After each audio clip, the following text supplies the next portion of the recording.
Brad James, and I'm with BioDepot. All right. We decided to take a look at. We were looking at a way to help researchers because we've got a big thing here. We've got an understanding. Everybody knows somebody who is passionate about a cause. Okay, whether it be cancer, whether it be environmental, whether it be anything along those lines. And so we decided to take a look at this and see how it could be more effective. We took a look at something and we followed the money.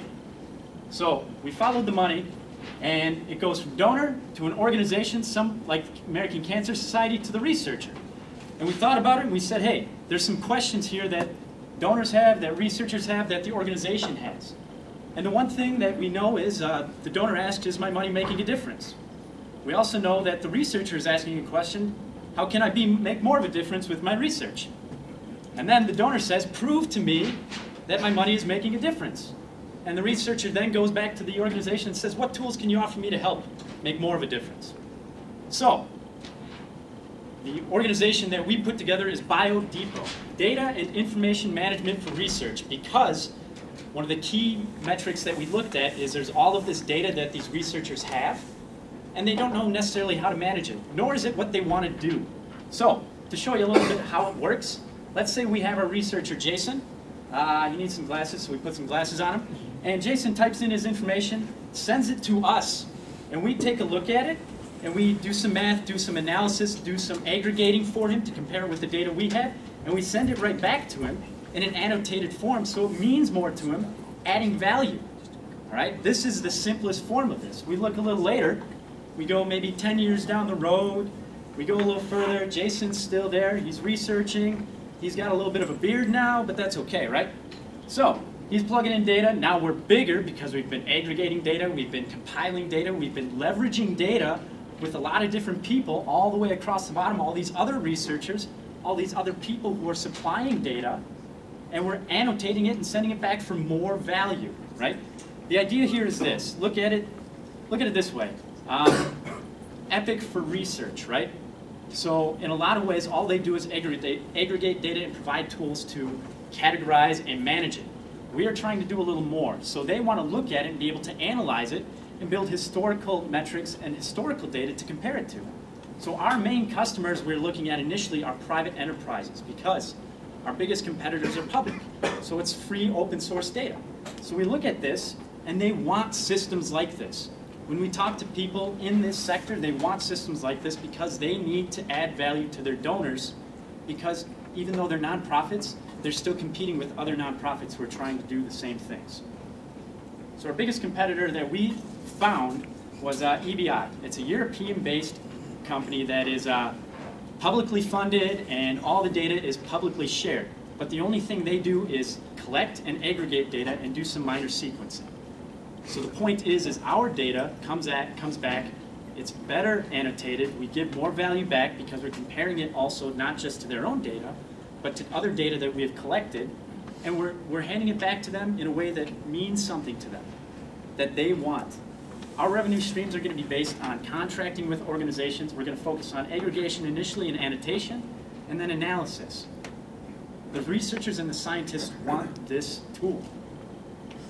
Go ahead. Next steps, we were looking at exploring funding, and the European Union is looking for tools like this. They don't have the ability or the revenue streams to be able to do this on their own, so they actually want collaborative innovation over there. The other thing we're looking at, and we know we need to do, is we need to actually sit down, sell to a client, build a customized product for them, in-house for them, so they understand what it means, because it's going to be a lot of education. And word of mouth is the best way to do this. And then the last big piece that we know we need to do is some technological feasibility with the algorithms. Are they scalable? Can we take them from the smallest player all the way to the biggest player? You know, whether it's Pfizer or those types of things. So, with that, help researchers be more effective in achieving strategic goals. It's a culture-shifting product, but it will mean a lot later on. So with that, we've got a little bit of a quick demo for you. This is the basic product, and we're looking at it in terms of, so we can click on a point, and over here on the right side we have the annotated data that means a lot, and all of these pieces are interconnected. We're pulling out the relationships. If we look at it from the live point of view, we have data points here that are coming in, the annotated data. Live data can stream in. This is actually up and running right now. So thank you very much. And yeah.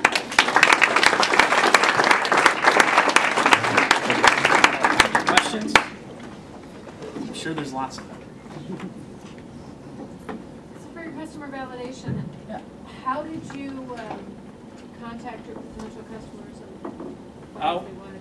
Yeah, so we've got a network. Jason is a researcher. I work with a lot of nonprofits in the cancer research sector. So it's just through friends and contacts that we have. And one of the biggest things that, from the researcher side of things, is they're doing a lot of systems administration work that's not what they want to do. And they're spending tons of time and money on that. When in fact, if they could hand it off and actually do what they want to do, the science, they'd probably be 10 times more effective, especially if you add the value of being able to help them analyze and annotate the data for them. Just make better use of their dollars. Yeah. How would you expect to manage privacy? Okay. So privacy, when you're talking about IP specifically? Yeah, if you're assuming you're talking about human subjects.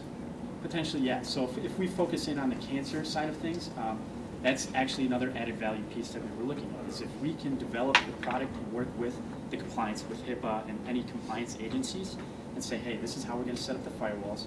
All this information is going to be contained on our servers or in-house on their systems. It's going to not only eliminate that headache for that organization, but it's going to be that added value. So we didn't dig into actually a legal speak and trying to dig in and make that relationship right away, because we were, so everybody was on. But yeah, we took a look at that, and that was actually a big question that came up initially. We said, hey, it's added value if we can figure that out. So could potentially be big. Well, earlier on, you started out with saying that there's value back to the donor, and then you kind of really concentrate on the researcher after that. Yep.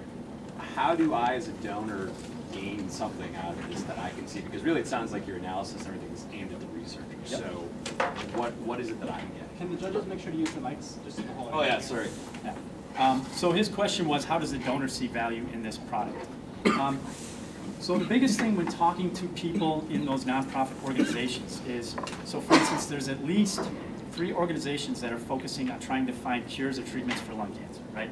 So they are competing for market share in a sense, right? Donor dollars. Okay, so one of the things that they're focusing on is they give out grants every year, and they're trying to find ways to build in accountability measures for those researchers. So this also allows them to collect that information, share it again. Let's say there's turnover between researchers, okay? So that way they can add in the metrics, say, hey, we're actually doing something with this. We're collecting the data, we're doing some analysis, but we can actually track the history of our data by using this product. Therefore, they can go to the donor and say, hey, your dollar is doing something.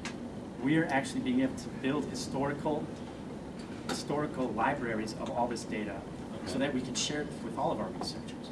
So it's not held by the researcher, just the researcher, it's held by the organization. The other thing is, it's not purely a matter of just building infrastructure, building server farms, storing just to get another type of data. The value add for researchers who are doing, if you're the JDRF, you're doing similar research with the monies that you provide to all your people. But if you house it all within one system, then the cross-references between data set 1, data set 2, data set 3 actually have a multiplying effect on each other. And that's really a big part of the value add, because over the years, as the company moves along, you basically get a geometric increase in value, and maybe holding costs steady or maybe decrease.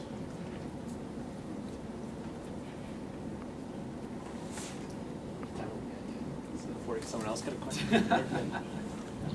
Yeah, sorry. I know you mentioned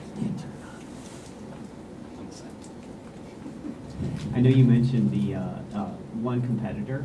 Could you drill into that a little bit more, specifically how you differentiate from the competitors out there? I mean, what's the key secret sauce that you bring? Go ahead. Well, I think, well, number one, I mean, we're just private market, which makes a big difference. EBI is probably best of breed. The American government has an organization like this as well, funded through NIH, but they're just way behind because of bureaucracy and stuff like that.